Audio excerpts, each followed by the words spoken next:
The recording is active. Okay, it is 5:02 and I'll call to order the February meeting of the Northpoint Charter School Governing Council. Can I get a roll call? Yes, this is Deborah Burns. Eileen Johnson, Here. Anthony Padilla, Here. Deborah Burns here, Lisa Berenberg, Here. Elise Hodges, not here, Deborah Jensen. Here. Great. Everyone's here except for Elise. All right. Will you join me in the Pledge of Allegiance? Yes. I pledge allegiance to the flag of the United States of America and to the republic for which it stands, one nation, under God, indivisible, with liberty and justice for all. Thank you. And Ms. Hodges texted back. She is joining now. Okay. Okay, so I'll count her as here. All right. Does anyone like to propose any changes to the agenda? No change. Okay. All right. Can I get a motion to adopt the agenda as is? This is Deborah Jensen. I'll make a motion to adopt the agenda as presented. This is Anthony. Can I get a second?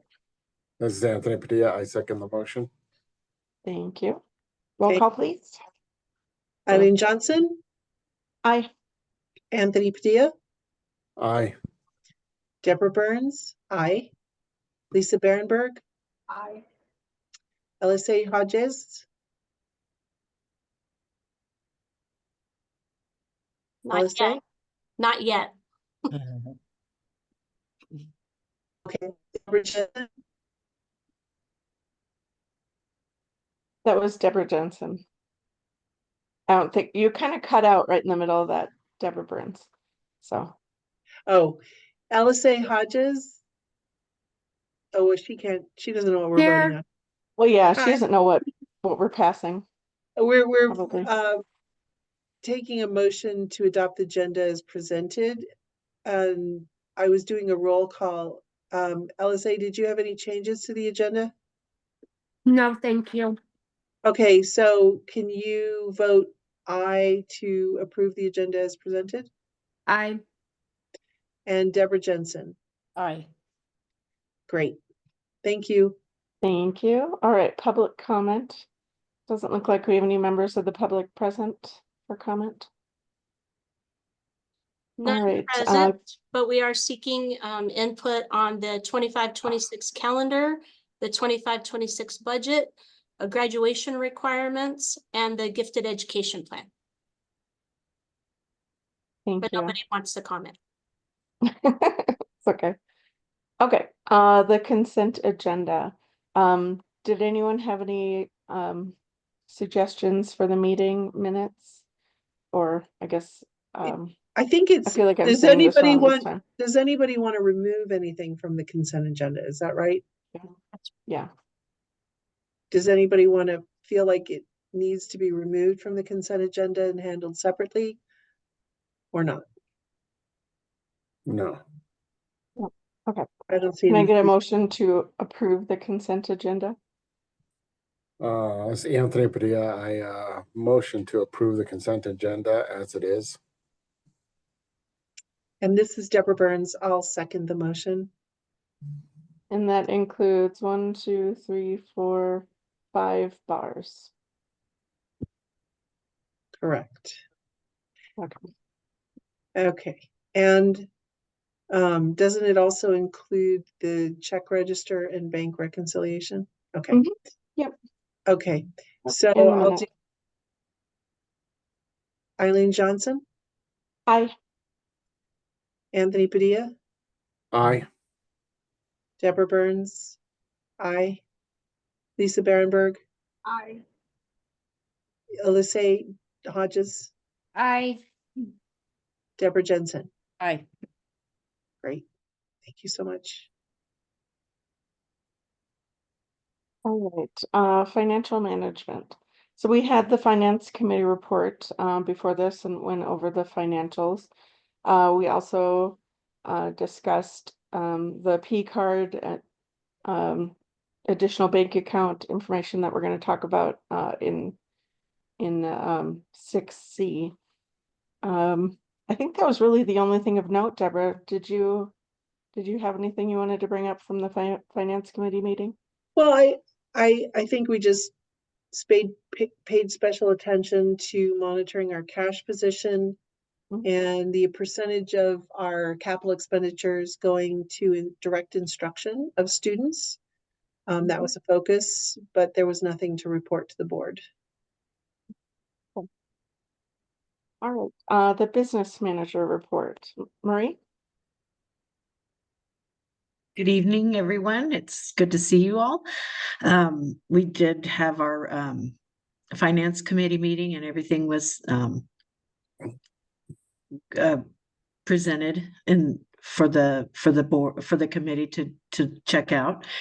And I wanted you all to notice you are going to be voting on some bars tonight, and those are increased bars and an initial bar for a grant that Deborah had received.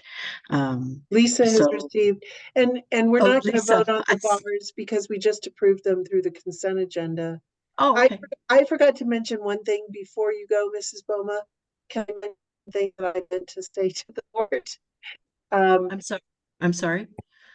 I in the finance committee report, I just wanted to note that the Nusenda balances at the accounts at the end of January. The checking account has a balance of $1,956,405.22, and the savings account has a balance as of that same date of $1,021,439.86.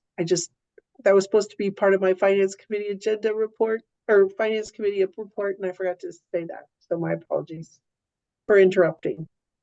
No worries. I didn't, I knew that you all had already talked about the bars. I was just kind of explaining what they were. As we move forward into March, we are starting to look towards budget season.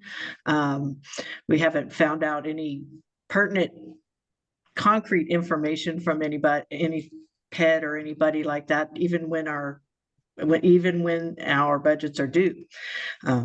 As of now, it's April 15th. That's the best we know, but we're still waiting on word from PED as far as the SEG and the legislation changes and all of those items. So right now we're just kind of in a holding pattern, but it'll come fast and furious when it does come.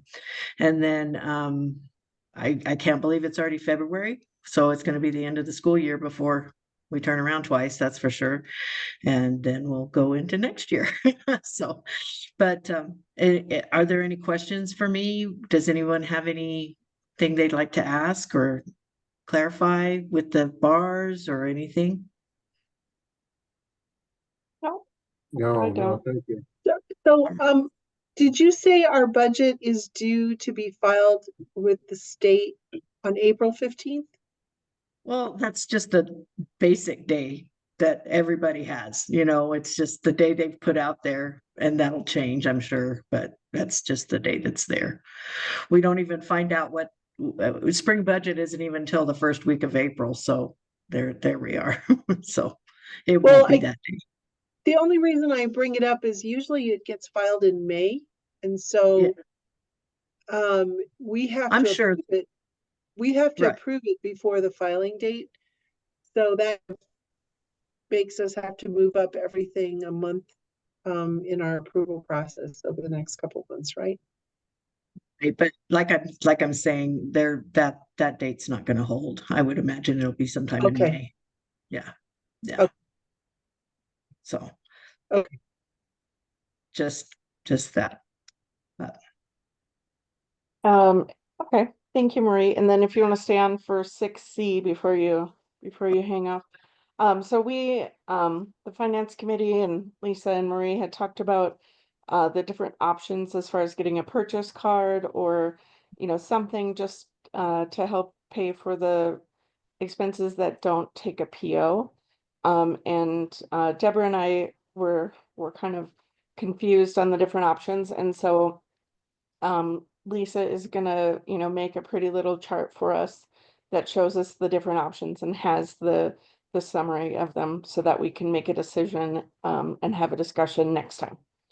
So we're gonna put 6C on hold for now. Okay. Mrs. Burns, does that go in the minutes as the discussion's tabled until next month? Or is there specific language for that, or does it just say on hold? Whatever you would like. On hold works for me. I didn't know if there was a requirement rule around that, and I thought you might remember. On, I would think tabled means that we discussed it and couldn't come to a decision, so we just decided to push off the decision. Okay. I guess that sort of so or just decent no action summary. taken works, right? No action taken, yeah. Okay. Okay, sorry All for. right, great.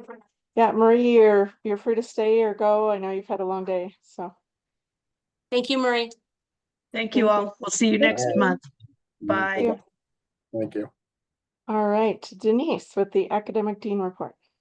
Hello. Oh, you're on mute. Hi. Okay, so we are going to start with course progress data. Okay, so for all student courses, 76% of courses are on track versus 24% of courses not on track as of last Friday. That is, if we compare it to the last 5 years, that's a 5% increase from last spring at the same time, and a whopping 21% increase since 2020. So that's, we like to see that arrow going up. And again, hopefully we keep maintaining that or improving it, so that we're happy about that. If I look at our in-person student courses, 74% of in-person courses are on track versus 25% not on track. And if we look at remote students, 86% of courses are on track versus 14% not on track. If we compare the two programs, historically remote students, they tend to be more on track than the in-person. Right now we have 26 students that are remote this second semester.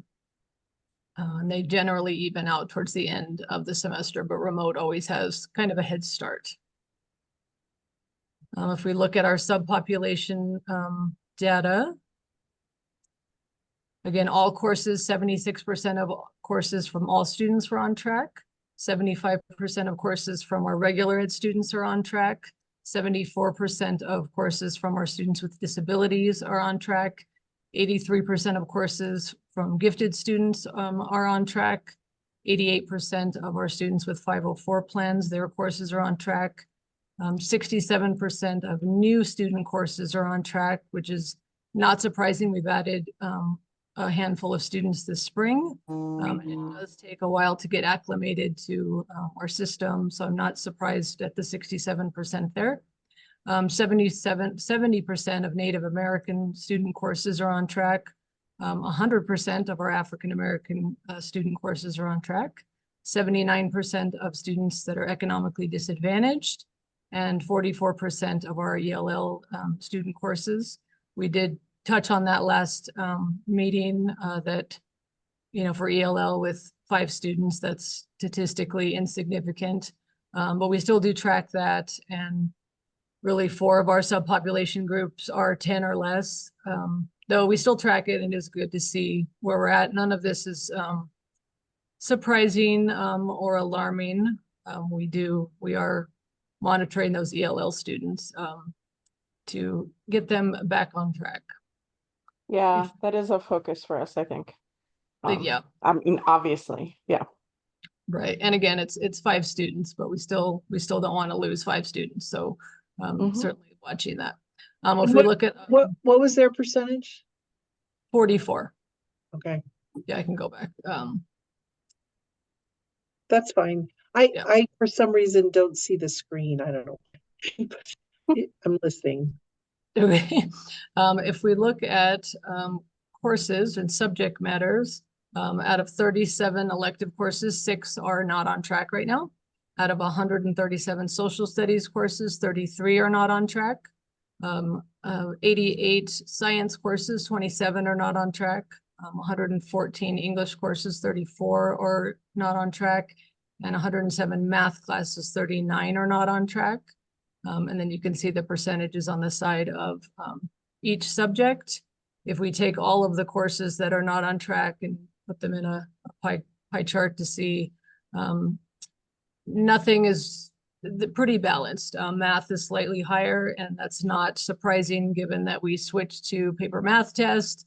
So we have students that some are taking more time with math, and some are avoiding the paper test. So there's a slight increase in students' courses that are behind in math. But at the end of last semester, it tracked like this all semester, and at the end they finished. So I don't anticipate anything different this semester. Any questions on the data? None for me. I'm going to move on to. Hold on.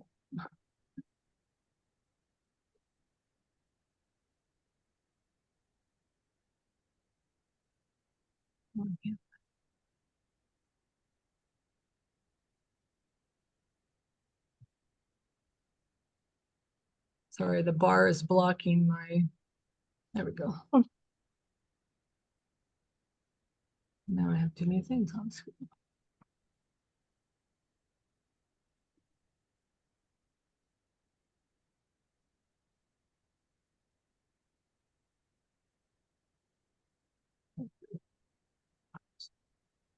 Okay, are you seeing Cognia? Yes. Yep. Mhm.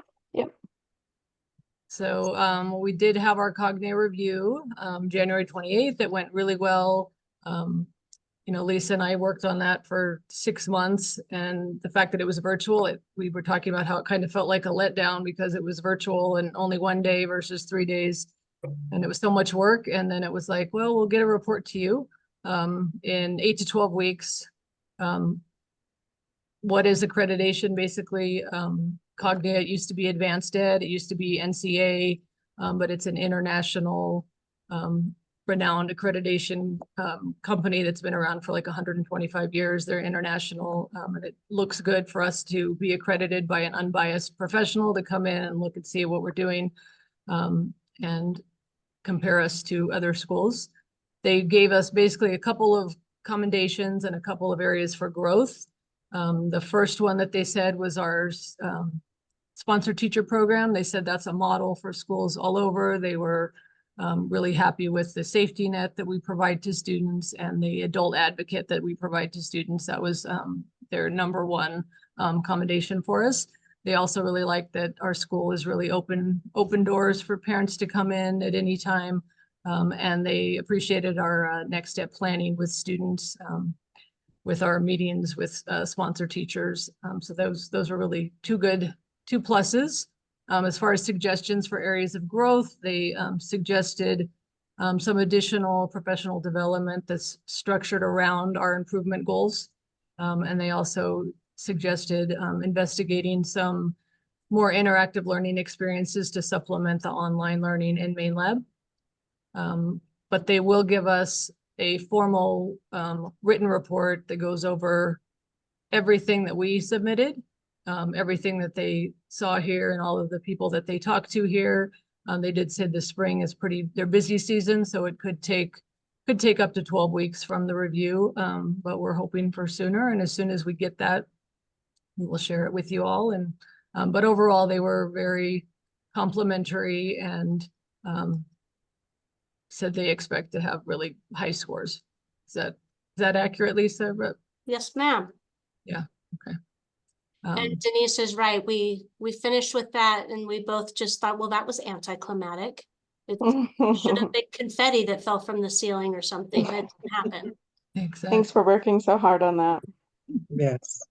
And then if I could, I have one more thing to share. I'm working on our CTE annual performance review, and I have to do a lot of data, and I was doing some dual enrollment data I haven't even shared this with Lisa. I literally just finished it.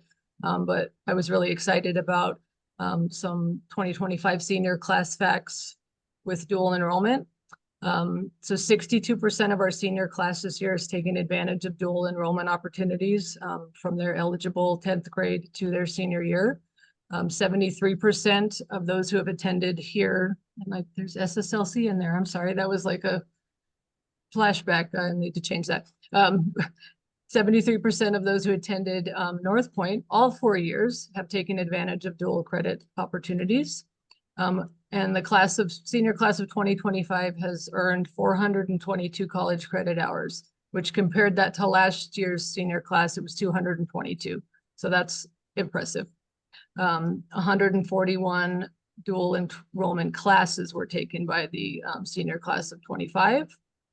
Mrs. Dixon, may I ask a question there? Yeah, The 422 college credit hours earned, so that doesn't count whatever classes they're taking this spring yet? no, it does. It's projected. Okay, And it's 423. I have to take the 422 out. okay, That's, you know, it's projected. So I put in where they're at and they're all passing right now. okay. But I'll update it at the end if something changes. But 30% will have earned credit in 5 or more dual enrollment classes, and 28% will have earned in 21 or more dual enrollment classes, which is pretty impressive. The top 2 are 63 credit hours and 69 credit hours, with 12% earning more than 48 dual enrollment credits. So I was pretty impressed by those numbers when I pulled them. Oh, no That's kidding. incredible. Will you provide me updated numbers in the beginning of May before graduation? So I can work those into my speech? Oh, of course, yeah, absolutely. Hey, could you leave that up if Oh, you don't mind? okay, yeah, I can. For the note taker. I type Uh, fast, not that. I already closed it. Look, can I send it to you? I'll just send it to you. All right, Sorry. that's okay. Is that all, Miss Dixon? Is that all you had? That's all I have, yes. Okay, wonderful. Thank you. Of All right, course. Lisa with the executive director report. Yes, and I know Denise has to leave for a parent meeting. So thank you, Mrs. Dixon. Of course, Thank you're welcome. you. Thank you. Thank you. I'll send that to you, Deb. Okay, so that brings us to enrollment. Last month enrollment was at 141. Today we are at 142, and that's after disenrolling one last week for non-attendance. Our 40-day count this year was 144. The 80-day count was 145. And the 120-day count, which the snapshot was taken this Wednesday, was 143. Giving us an average 8120 day that is half a student greater than it was last year. So I'll take growth, whatever it looks like. Yep. So enrollment is holding steady. As Ms. Dixon mentioned, we picked up a number of new students at the semester change. For recruitment, Ms. Burns and I had a follow-up meeting with McKee at the end of January. They recommended continuing with a digital advertising strategy and an algorithm that suggested what we might need to invest to generate the right number of leads that would follow all the way through the funnel through an application process and tours to final enrollment. A major stress of what they wanted to do with us is to focus on testing that algorithm over the next few months as well. While we're already beginning to invest in those ads, both for Google pay-per-click and for Meta social media ads, they're constantly tweaking and adjusting the algorithm so that they can find, if we find that this area is really starting to take off, then they can direct more money there. And Mrs. Burns, I'm not sure I'm doing a great job explaining this. Feel free to jump in as you were present at the meeting. But it's not, I guess I want you to know it's not blindly throwing money, that it's focused on testing the algorithms to find the best return on our investment. Right. And what they, we talked a lot about the urgency of getting enrollment up sooner rather than later. from a financial perspective for the school. And we do have the president of McKee Wallwork attending along with our team. And what they recommended is they've built the algorithm for the school in terms of how to optimize the number of dollars we spend in a way that translates into a certain number of expected enrollments. What they had suggested was that with a few more months of sort of validating the algorithm in a methodology that where they test each of the elements to make sure they're accurate for our school and our audience. They recommended doing that prior to really kind of spending significant sums of money to drive enrollment, just with because we spent a lot of time talking about being capital efficient. We don't want to just throw money out there without having a good sense that we're doing as good a job as we can in converting the dollars into actual student enrollments. And they said, if you could give us a few months to just test each of the elements that we're using, we'll have a higher degree of confidence on what you should expect with the dollars spent into actual student enrollments. They were very complimentary of Lisa in everything she's doing in terms of site visits, onboarding students, making sure students don't show up for class without having they and their parents having a really good idea of what exactly they've signed up with. They think that's excellent, and it's likely to convert more students by that personalized touch. Plus, she's just very passionate about the school, so she makes a very good case for the school. They were really complimentary on that is a key aspect of all of this, so that it's consistent with the message we're putting out there in social media. They actually experience the same sort of thing in the in-person site visit. And so Lisa, do you want to talk to them about what they recommended and how much you've gone ahead and started spending to that end? First of all, they're going to be managing the ads for us within our existing engagement so that we're not paying any more for that. We're just shifting what it looks like, where maybe they focus a little less on blog articles and a little more on this right now. They're recommending about $1,200 a month in Google ads and about $1,200 a month in Meta ads, which I've already gone ahead with. We have POs in place, and the Meta accounts are still being enabled and set up, but the Google ads are underway. And so we're able to hit the ground running with this right as we're getting into a high prime recruitment season. Hopefully we can start seeing some things happen there and give them some numbers to test their algorithms with. Alongside that, we have the new student applications are live. The lottery will be held on March 10th. Tours are ongoing. Per McKee's suggestion of also building a contact list with everyone that's come in for a tour, the people that we encountered at the school choice fair, and we'll be sending out invites to our open house to all the people on the contact list, and then continuing to build that list so that it evolves over time. Because maybe they're not ready now, but maybe in 2 years they're gonna not be happy with their current high school. And so if we can continue to reach out to folks, it may pay results down the road. I think I skipped open house. We are holding open house. We're going to do a joint open house with the other school. It's going to be held on Saturday, March 1st from 11 to 2. We're going to have student groups on campus. We'll have some staff members present. We hope to have some things up and running in the Smart Lab. We're going to bring in pizza. And the idea was that by having it on a Saturday, midday, that we're not asking families to come at night when they're already exhausted and trying to deal with dinner and homework and bedtimes and things like that for their younger kids. So we haven't done it on a Saturday before. So hopefully that pays off. I'm also attending a high school fair for another charter school. over these last couple of years, as I've been building relationships with those 8th grade charter schools in town that don't offer a high school, that's also starting to pay off. They called me to invite me to come to their high school fair and host a table to talk to their 8th graders about their high school opportunities. So I thought that was really Oh. exciting that I wasn't having to cold call them anymore. They're starting to call here.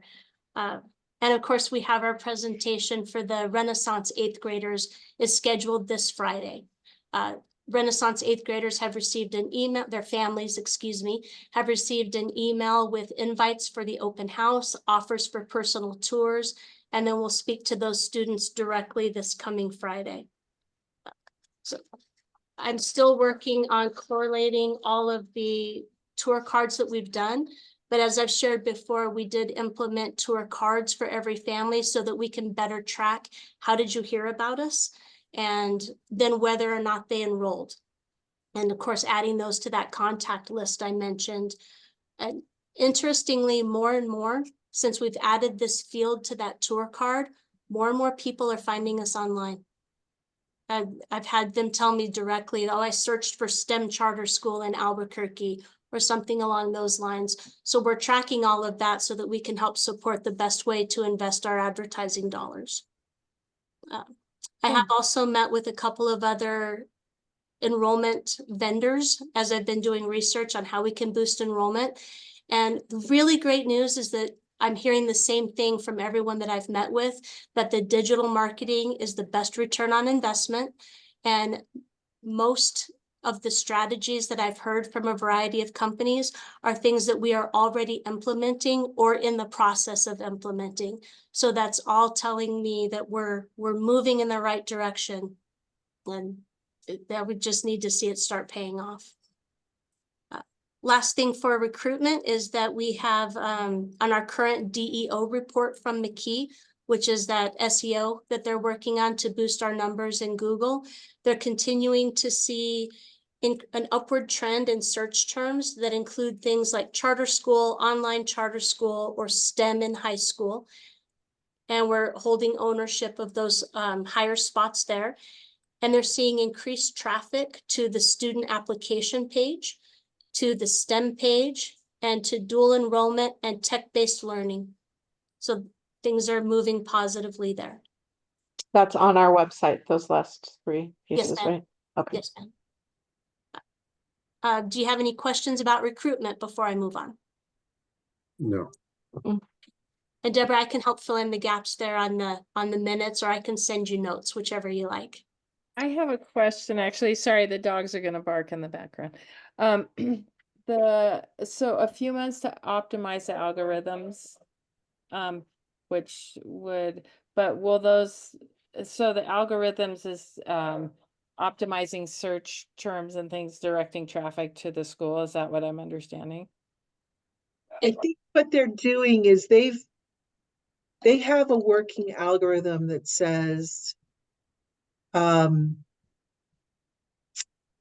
based on this amount of dollars spent, you should expect, and I'm going to forget all the terms, Lisa, you should expect this many page visits, this many clicks, this many people who go to the application page. Of that number, this many people who fill out the application.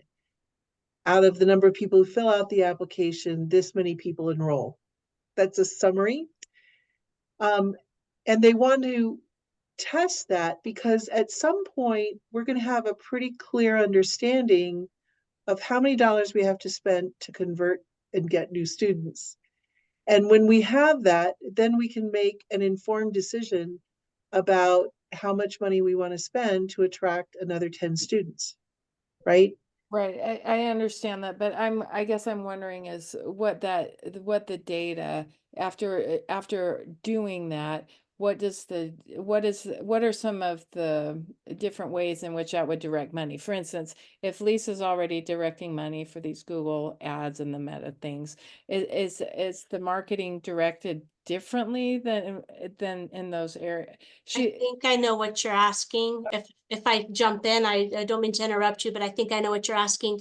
Is that part of the testing they're doing is which areas of the focus are receiving the better response. You know, if they're targeting moms with students in this age range and this that are using these search terms, where are they getting the better results of those actual page clicks and generating the leads? And then they can tweak from there.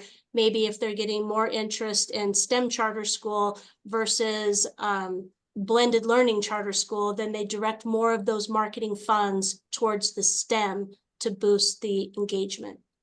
Is that what you were asking? It is, but sorry about the dogs. So right now, then what I'm understanding is that you're starting to invest funds in these areas, just to get something out there and going. And that's per their suggestion, it's to advertise on these things, but that there will be more optimized advertising in these arenas to, is that what I'm understanding? Yes. Okay. As they begin to discover where we're generating the most leads, then they can begin fine tuning how those dollars are being invested to focus where we're getting the better return. And so, but that won't really happen until kind of this initial window closes for recruitment. It still will maybe help over summer recruitment, but this end of the year recruitment for 8th graders is closing. Yes, unfortunately, Okay. it'll That's fine. take them That's some fine. time to optimize exactly, but it's constantly being tweaked. It's not like we wait 3 months and then go in and look at it. Okay. They're looking at it regularly to make adjustments as soon as they have enough data to do so. Yeah, and Okay. maybe we should make it clear. We're doing more than we've ever done in the past during this current enrollment system. But we're not coming to you saying, apart from the existing contract that we pay them every month, we want to spend additional money, right? And the only reason we're not doing that right now is that they think that we're going to get some traction with the amount of money we're spending right now, because we've never spent this much Okay. in such a targeted way with such an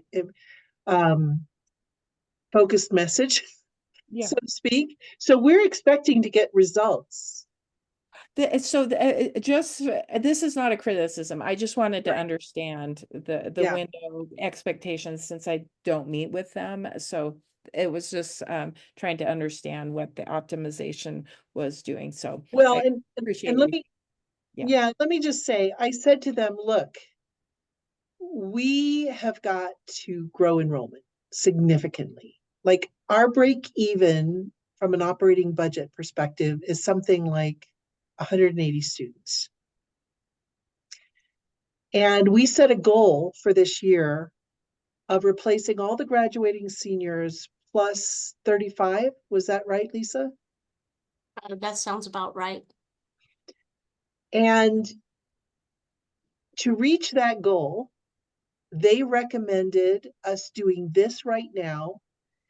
And then come later in the spring and during the crunch decision period of May, June, July, based on what we're seeing so far, they would make a recommendation of what it would take to hit that goal by by September or August or whatever. Do you know what I'm saying? Like we said to them, we need to replace all our seniors and grow enrollment by 35 this year. We need to target 180 students for next year. Okay, that leads me into something else. What is your sense? I know this is almost impossible to answer, but with the new rebranding for each of the schools, what do you anticipate a change in the relationship with Renaissance and the number of students that would feed into the school? Is there a change in that dynamic, do you think, because of the rebranding? I don't know that there's a change because of the rebranding. I think that the students coming in from Renaissance are basing their decision largely on their experience within Renaissance, because they have difficulty distinguishing Northpoint as a completely separate school. And so that plays into it. I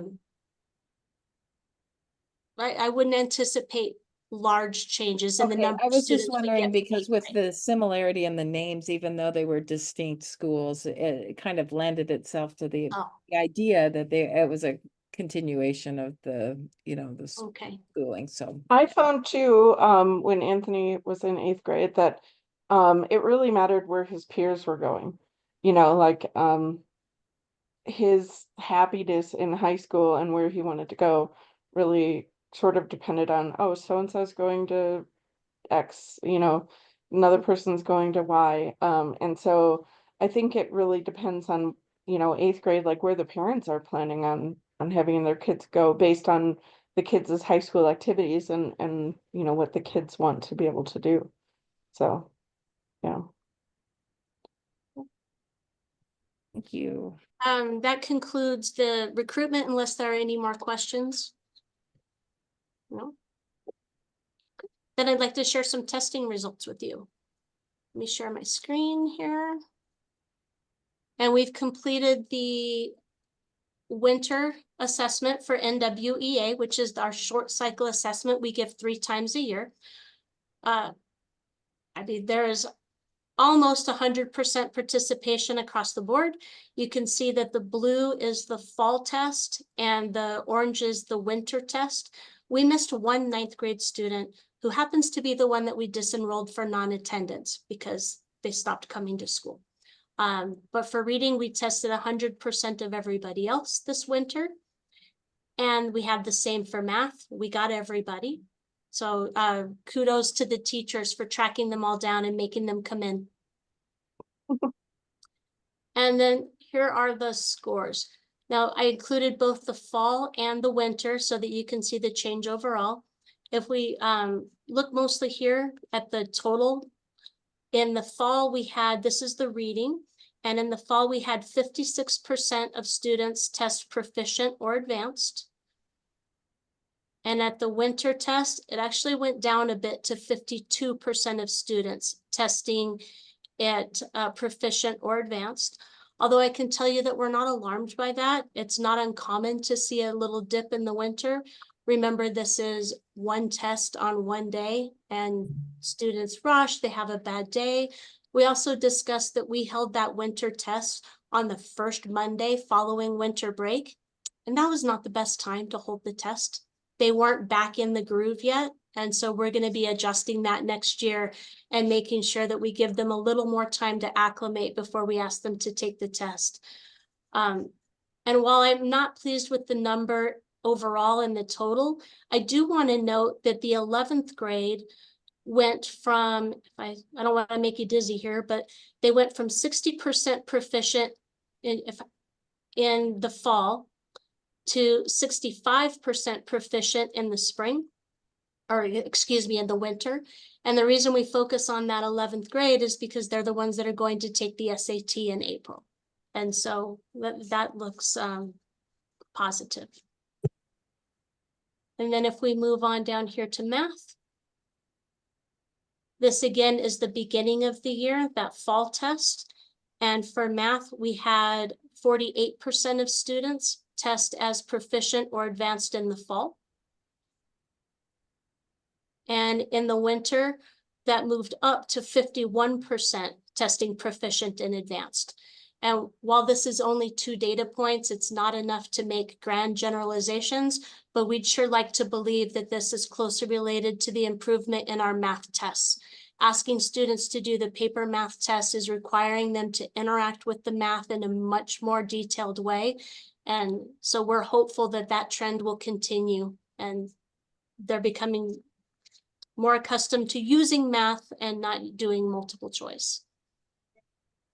And then again, if we look at that 11th grade change, in the fall, the 11th grade was at 53% proficient or advanced, and that moved up to 61% proficient or advanced on the NWEA for the winter test.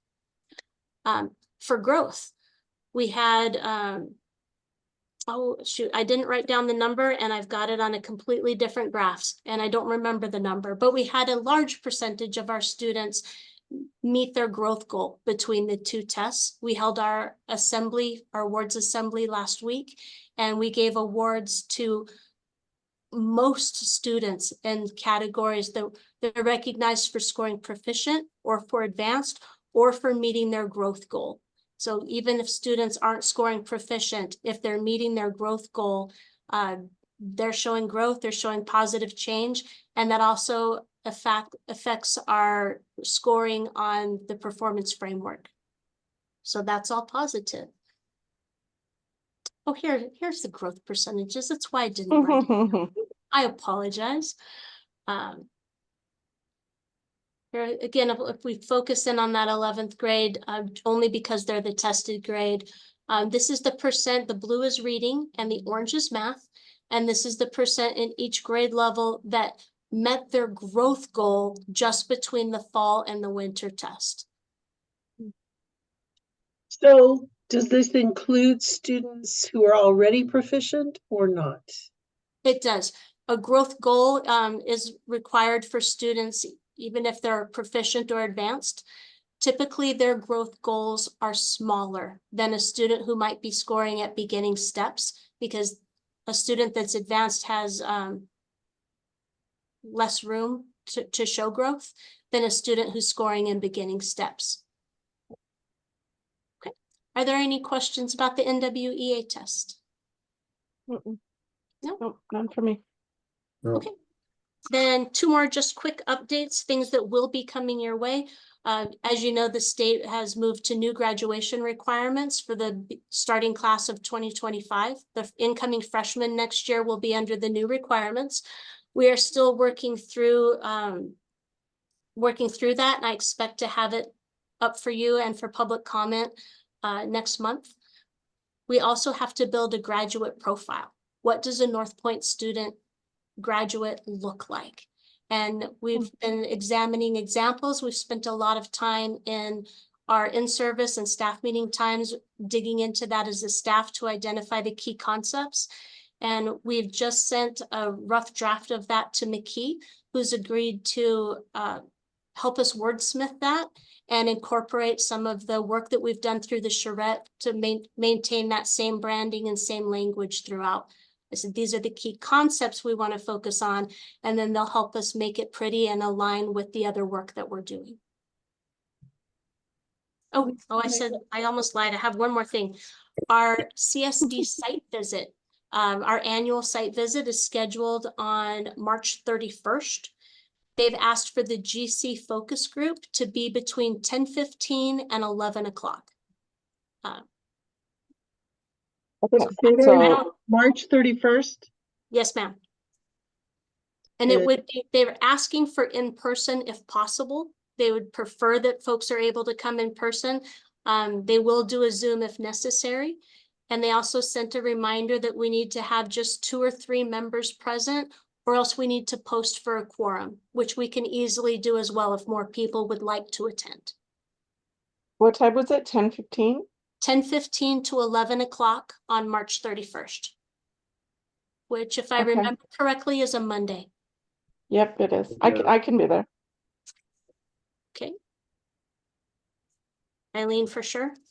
Yep. Does anybody know for sure that they can or for sure that they can't? Yeah, I can. You It's can? I can make that. March 31st at 10:15, Yes, sir. and it'll be in person. They've requested in person if you can make that happen. Okay. I can probably be there in person. There is always a chance a client need preempts that, but it sounds like you've got some other board members that'll be there, so I wouldn't necessarily be missed or needed. Okay.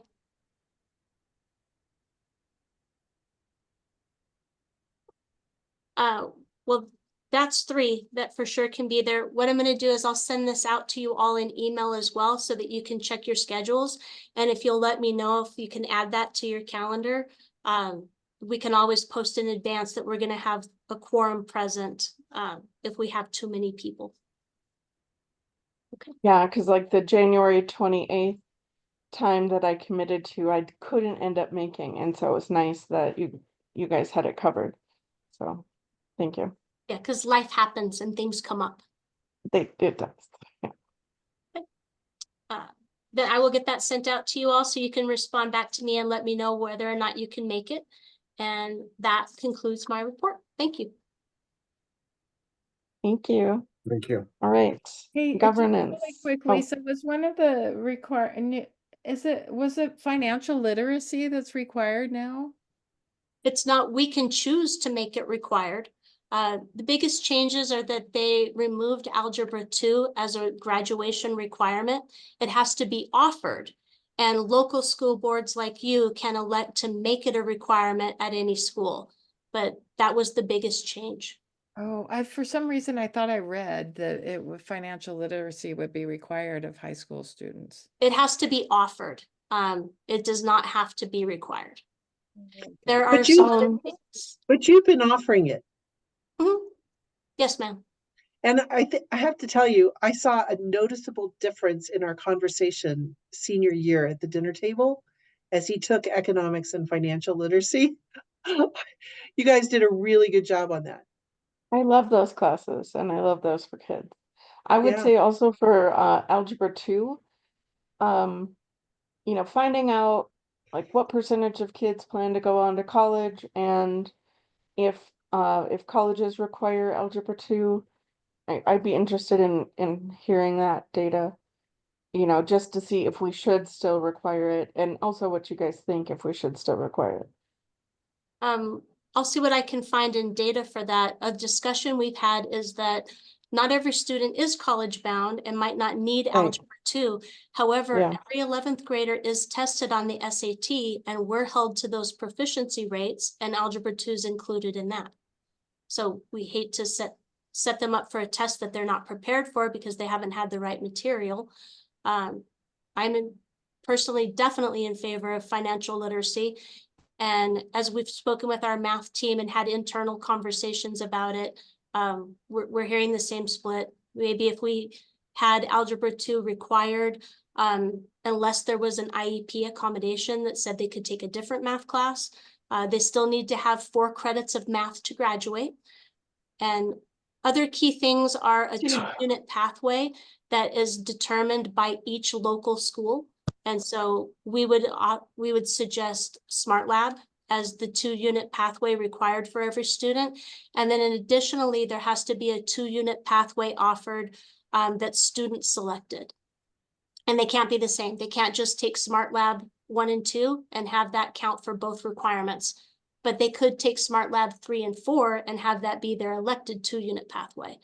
But I'll have more information for you on that next month. I just wanted you to know that I'm sure you've heard about the new graduation requirements, and I mostly wanted you to know that we're working on it and we'll have it out for you very soon.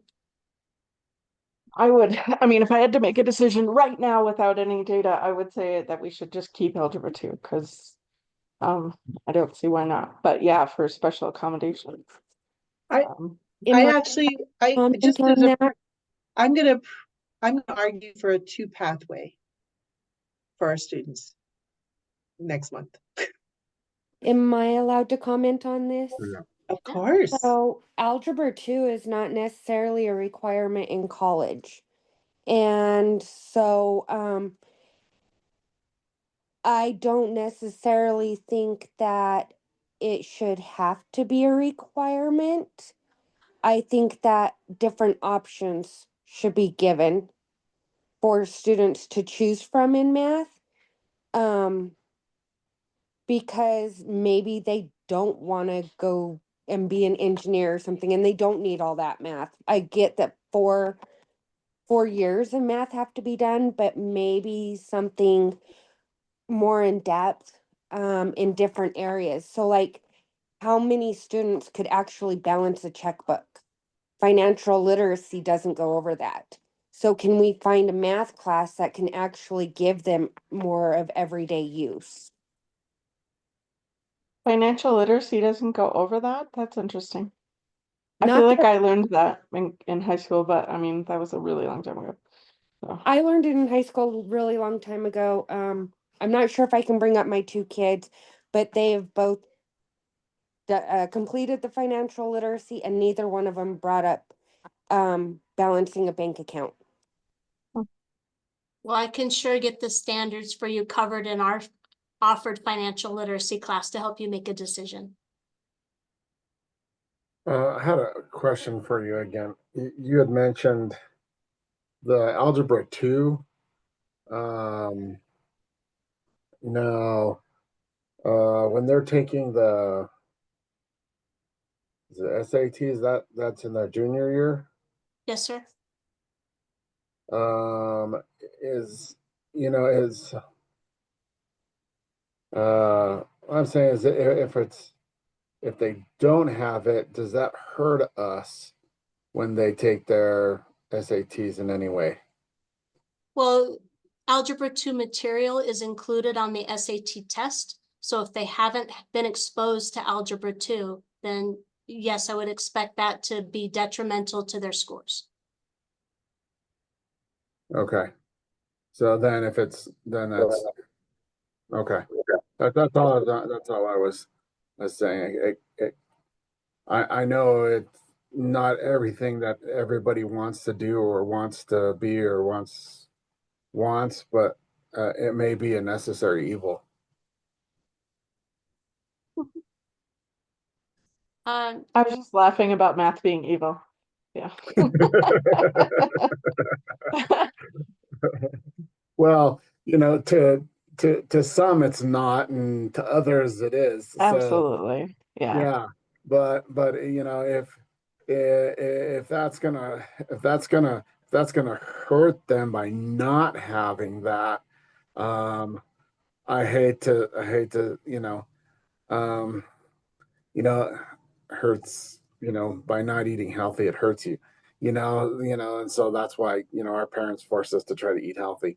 So same thing, I just kind of deal, I mean, we may have to say, okay, we really have to have you take this algebra 2 because this is what helps you from there on.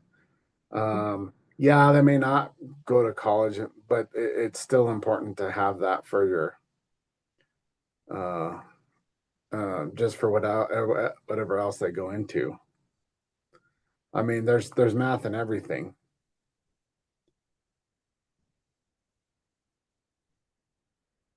All right. Sounds like everyone got some good comments in. So are we still at the Title IX policy, right? Yes, ma'am, Reverting you're to the Title IX 2020 policy?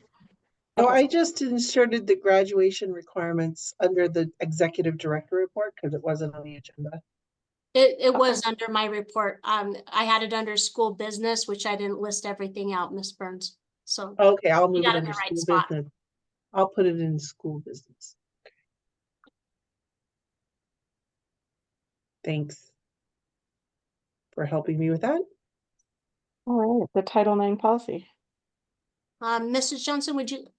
Johnson, sorry, would you like me to share the update on the screen that I sent out to all the board members to describe the changes?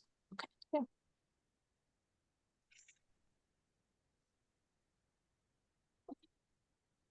You should be able to see that now.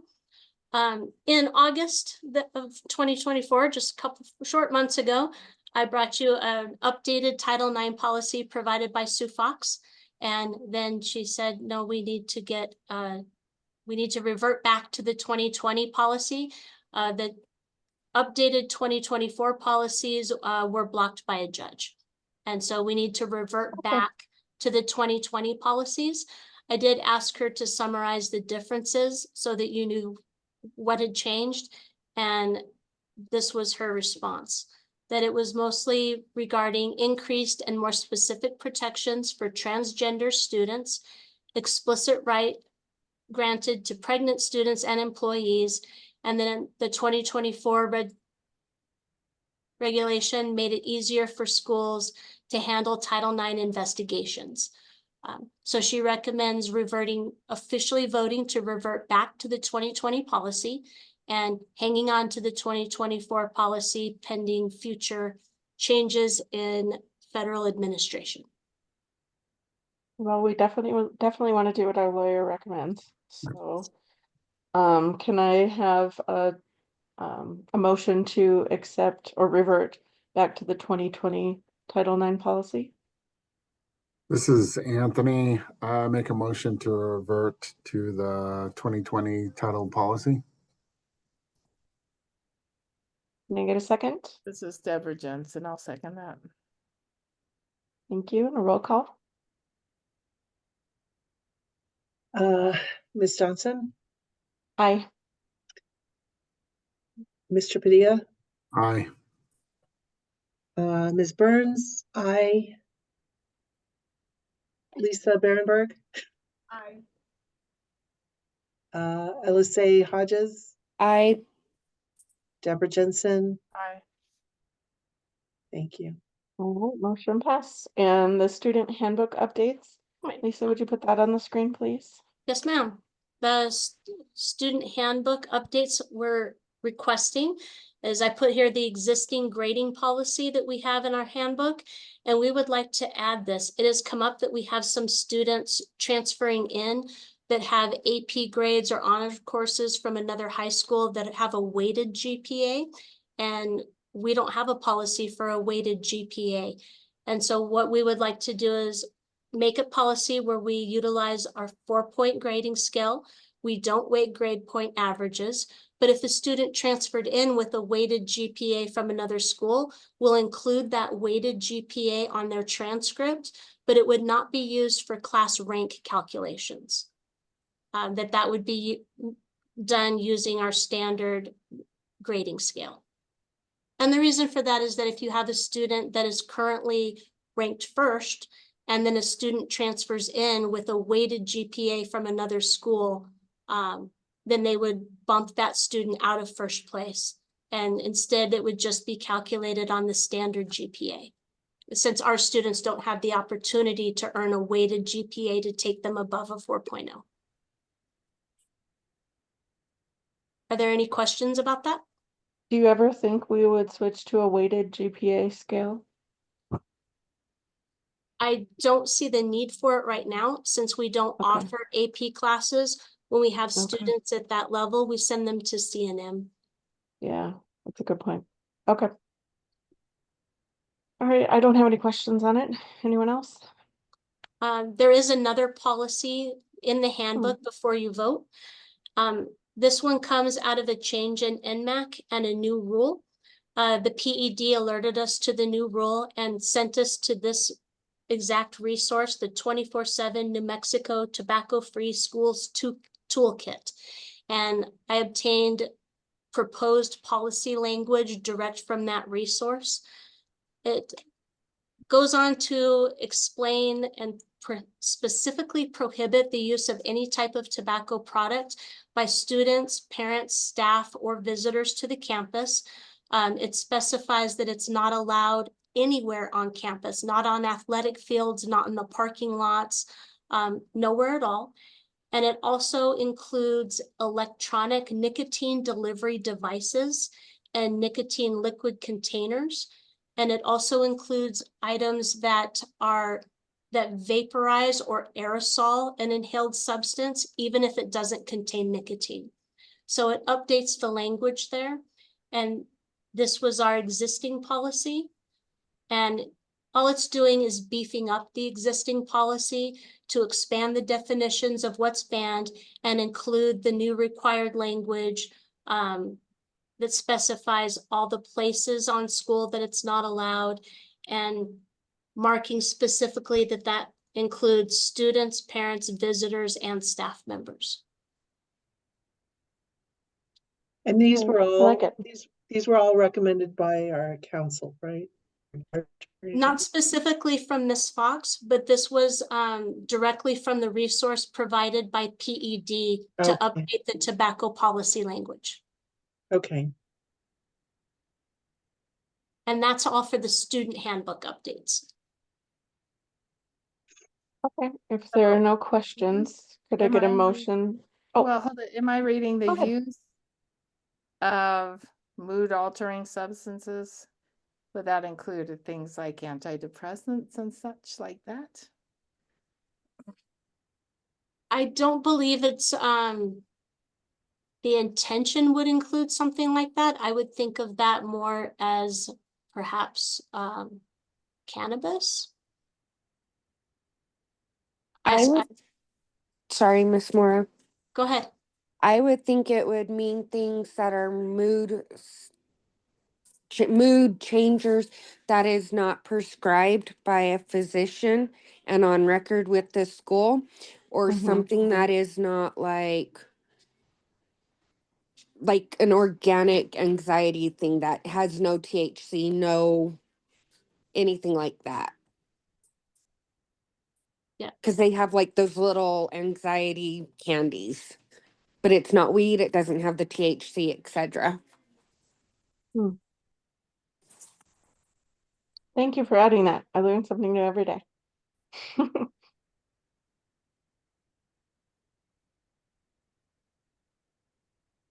Okay, any other questions? Comments? All right, if there are none, can I get a motion to approve the student handbook updates as presented? This is Anthony. I make a motion to approve the changes to the student handbook as presented. Thank you. Can I get a second?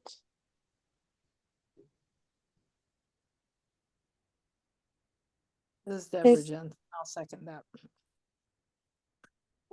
Thank you. And a vote? Ms. Johnson, Aye. Mr. Padilla, Aye. Mrs. Burns, aye. Ms. Berenberg, Aye. Ms. Hodges, I and Mrs. Jensen. Aye. Thank you. Motion passed. All right, employee handbook updates. This one is also just to update the employee handbook to align with that same language. The way the employee handbook that was provided by Matthews Fox is broken up, it addresses drugs, alcohol, and cannabis separately. So this is just the tobacco portion. This is what's existing, and the suggested language includes the updated description of the types of delivery devices and details that it's prohibited on all school property owned, leased, or contracted by the school. And so that's just the smoking section. Yes, ma'am. Okay. All right, I don't have any questions. Is there any other sections we need to review? It was just that, okay. No, just that. All right, unless anyone has any questions or comments, could I have a motion to approve the employee handbook update as presented? This is Deborah Jensen. I'll make a motion to approve the changes to the employee handbook as presented. Thank you. Can I get a second? This is Anthony Padilla. I second that motion. And a vote? Mrs. Johnson, Aye. Mr. Padilla, Aye. Mrs. Burns, aye. Ms. Berenberg, Aye. Ms. Hodges, I and Mrs. Jensen. Aye. Thank you. Motion passed. Okay. Board development, 5 hours annually for returning members, and then well, I think it was 8 or 10 hours for new members. It's 10 for new members. I do have an 10 for update new for you. Okay. First of all, I want to say that I'm not sure that your K-12 finance training has been included on the tracker. So I've asked I've asked K-12 about that, and they're following up with CSD. Right now, it shows that Mr. Padilla has received all 5, that Mrs. Jensen has all 5, that Mrs. Burns has 4 hours. Looks like you need procedures. That Boy, do I. My life. maybe that was poorly phrased. Sorry. It's one point. It's amazing. Ms. Johnson has 3 hours. You're missing legal concepts and finance, which is why I don't think the finance one has been included, because all of them Right, had the finance training. yeah, Lisa Berenberg has begun working through the Canvas course for new members and has 4 of the hours recorded in the tracker. And Ms. Hodges has started the Canvas course. They're just not reflected on the tracker I have access to yet. So we're in progress. Good job, guys. So and we have to have them done I'm by done. May 31st. Debbie Jensen, yes, it shows you're done. Well done. And yes, if we can shoot for May 31st, your Mhm. official deadline is June 30th, but you'll make me cry. So please do it by May 31st. Yeah, yeah. It's a race every year. I have to say All the right. meetings go very fast. He whips through those. Yeah, I really enjoy the Zoom trainings that he's doing. I hadn't done those before. I'd only done the Canvas before. So yeah, and it's entertaining, I think. He makes Yeah, it I've personable. always preferred those, and Yeah. it keeps me from falling asleep. Yeah. Yeah, and I think for new members you can't do that, or can you? You They have to do can't it on this year, Canvas? so you have Yeah. to suffer this year, but see, there's hope. It gets better next year. Yeah, less hours and entertaining presentations. Okay. All right, now closed session. It is 6:13 and pursuant to section 1015-1 H2 NMSA 1978, the Governing Council will meet in closed session to discuss limited personnel matters relating to the executive director and annual evaluation.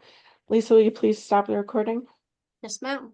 Do we need to make a motion though to go into closed session? I thought you do. I think you're right. I think you have to make the motion to go into closed session, but not to come out of it.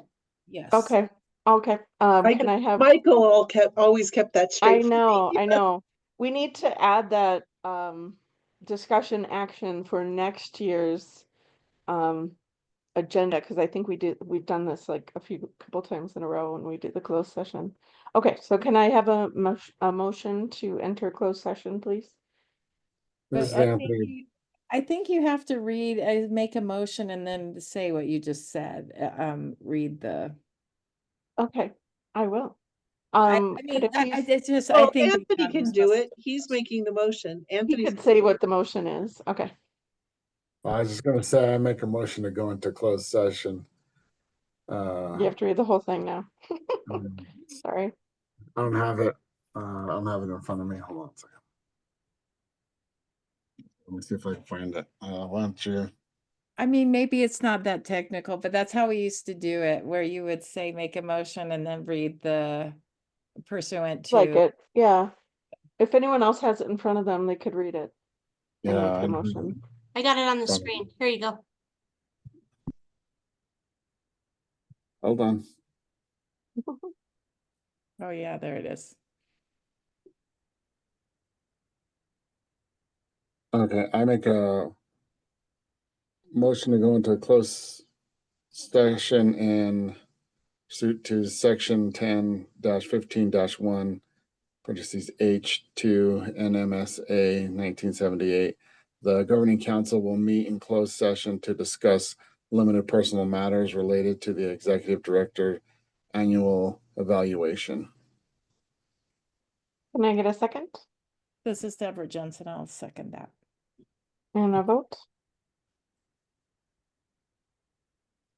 Eileen Johnson, Aye. Anthony Padilla, Aye. Deborah Burns, I, Lisa Berenberg, Aye. Elise Aye. Hodges, and Deborah Jensen. Aye. I'm All right, stopping the motion passed. resume recording. And there's the agenda, Ms. Johnson. Thank you. So we are coming out of session of, well, I guess, yeah, 8:36.